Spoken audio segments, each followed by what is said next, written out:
اللہ تبارک و تعالی نے قرآن پاک میں متعدد مقامات پر قیامت کو ثابت فرمایا ہے، یعنی کہ آخرت کو ثابت کیا ہے کہ آخری جو آپ کی منزل ہے وہ قیامت ہوگی۔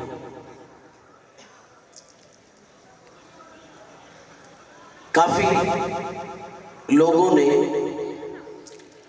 آخرت کا انکار کیا ہے، کفار مکہ نے بھی آخرت کا انکار کیا تھا اور ڈٹ کر انکار کیا تھا۔ جب میرے آقا علیہ الصلوۃ والسلام تشریف لائے تو حضور علیہ الصلوۃ والسلام نے بھی دو چیزوں کی تبلیغ کی، ایک اللہ تعالیٰ کی توحید پر اور دوسرا عقیدہ آخرت پر۔ کفار مکہ نے بھرپور مخالفت کی، لیکن وہ یہ سمجھتے تھے کہ جہاں سینکڑوں نہیں ہزاروں خداؤں کا فسود چل رہا ہو وہاں ایک خدا کی بات کون تسلیم کرے گا۔ جہاں مادی زندگی ہی سب کچھ، وہاں آخرت کا تصور کس طرح لوگوں کے دل و دماغ میں راسخ ہوگا۔ یہ اٹھنے والی صدا مکے کے پہاڑوں سے ٹکرا کر پھر پلٹ جائے گی اور دنیا اس کہانی کو بھول جائے گی، لیکن جب اسلام لانے والوں کی تعداد میں اضافہ ہونے لگا اور قریش کے دلوں میں بھی ایمان کی تخم ریزی ہونے لگی تو حضرت ابو بکر صدیق جیسا دانا بینا شخص بھی دامن رسول میں آ گیا، اور حضرت عمر جیسا جری جوان بھی حضور کی دہلیز پر کھڑا ہوا نظر آیا۔ تو پھر کفار مکہ نے پوری قوت کے ساتھ اس تحریک کو روکنے کی کوشش کی۔ میں اور آپ یہ بات سمجھتے ہیں کہ جو شخص دلائل کی بولی نہ بول سکتا ہو ہمیشہ اس کا طریقہ تشدد پسند ہی رہا ہے۔ گالی اور گولی ایسے لوگوں کا مزاج ہوتا ہے جو دلائل کی بولی نہیں بول سکتے۔ تو پھر انہوں نے کیا کیا؟ انہوں نے میرے آقا علیہ الصلوۃ والسلام کے صحابہ کو مشق ستم بنانا شروع کیا۔ انہوں نے ظلم، جبر اور تشدد کا بازار گرم کیا اور میرے آقا علیہ الصلوۃ والسلام کے غلاموں کو مشق ستم بنانا شروع کر دیا۔ یہ کیوں کرتے تھے کفار مکہ؟ وہ اس لیے کرتے تھے کیونکہ وہ آخرت پر یقین نہیں رکھتے تھے۔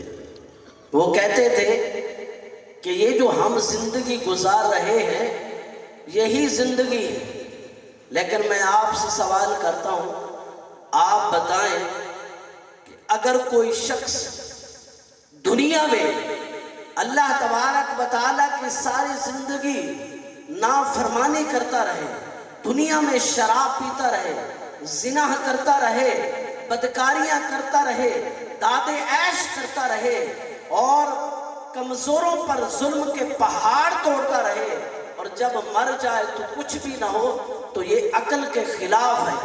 ایسا ہونا چاہیے کہ اس کا احتساب ہو، احتسابی عمل پیش کیا جائے، اس نے جو کام کیے ہیں اس کے مطابق اس کو جزا و سزا دی جائے، یہ ہماری عقل بھی کہتی ہے۔ تو اللہ تبارک و تعالیٰ نے سورہ القیامہ کے اندر یہ تمام واقعات کو ذکر فرمایا اور قیامت کے اس بات کو ثابت کیا کہ ایک دن آئے گا تمہاری زندگی کا سورج طلوع ہوگا اور پھر تم اس زندگی سے ٹوٹو گے، میرے پاس آؤ گے۔ حارث بن نضر یہ ایسا بدبخت تھا، اس نے قبرستان سے ایک ہڈی اٹھائی اور میرے آقا علیہ الصلوۃ والسلام کی بارگاہ میں آ کر کہنے لگا، اے محمد صلی اللہ علیہ وسلم، آپ کہتے ہیں کہ اللہ تبارک و تعالیٰ کل قیامت کے دن مردوں کو زندہ کرے گا.